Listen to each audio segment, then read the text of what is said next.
In the beginning, God created the heavens and the earth.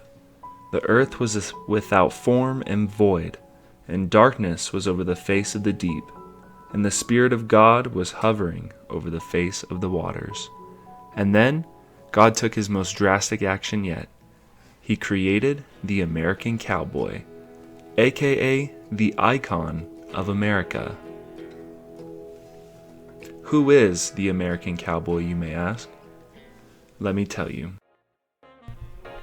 Composed of men, women, all races, creeds, and religions, all economic classes. What is the American Cowboy? The American Cowboy is an American worker who solely works with cattle, not the owner of the cattle. They ride horses to check on cows, fixes fences, brands cattle, pen work nowadays. Basically any work done horseback concerning cows.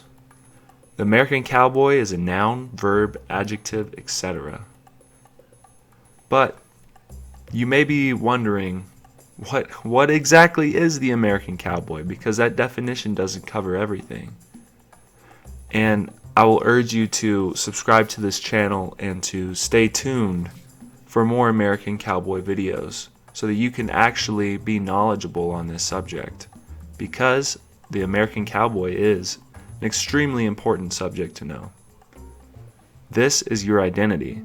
This is where you come from. The American Cowboy is not a joke. Now, when were they created? Immediately after the Civil War, 1865, the American Cowboy as we know them today was created.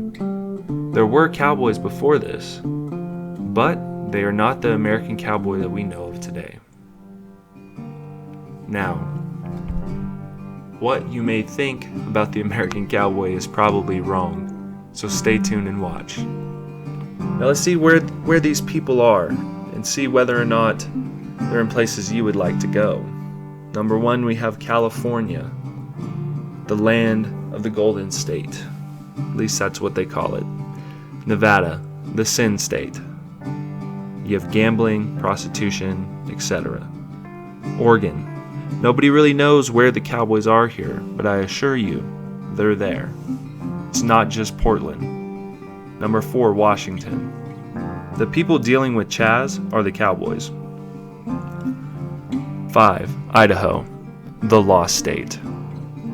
Probably one of the highest concentrated populations of cowboys in America. Montana, the crown jewel of the Buckaroo Empire. If you don't know what the Buckaroo Empire is, stay tuned and watch more videos. Wyoming, forever west. This is where a lot of cowboys go to cut their teeth. Utah, the land of deserts, and for a large part, the cowboys are Mormon. There's no escaping it. If you're in Utah, the chances are they're Mormon. Arizona, probably one of the only places in the country where the deserts are rougher than the ones in Utah. Watch out for these guys, they're tough. New Mexico, they're a lot like Oregon. Nobody really knows what exactly they do or where the cowboys are, but they're there. Colorado, this is the romantic cowboy. This is the people with the shoe flies and, trail riding. Texas, the crown jewel of the cowpuncher empire. If you want to be a cowpuncher, go to Texas. Oklahoma, the wannabe Texas. These are the cowboys that want to be like Texas cowboys. Kansas, kind of a hodgepodge of cowpunchers, maybe a little bit of buckaroo in there too. Nebraska, largely a farming state. They grow mostly corn. However, for the sake of the sand dunes cowboys, they're included in this video. Then we have the Dakotas. This is where Teddy Roosevelt learned how to cowboy, and therefore the Dakotas are worthy to make it upon the places where cowboys live and work. Now let's understand why they do it. Whether you're a white collar, blue collar, or bottom of the pack economically, the cowboy life is suitable for you. I don't care whether or not you're a farmer, a steel worker, an accountant.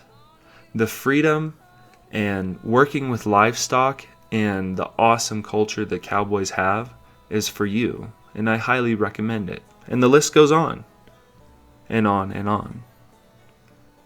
Bless up. Lastly, the American cowboy is the national image of America. It represents everything America stands for. The hard work, tenacity, staying until the job gets done, ensuring that your family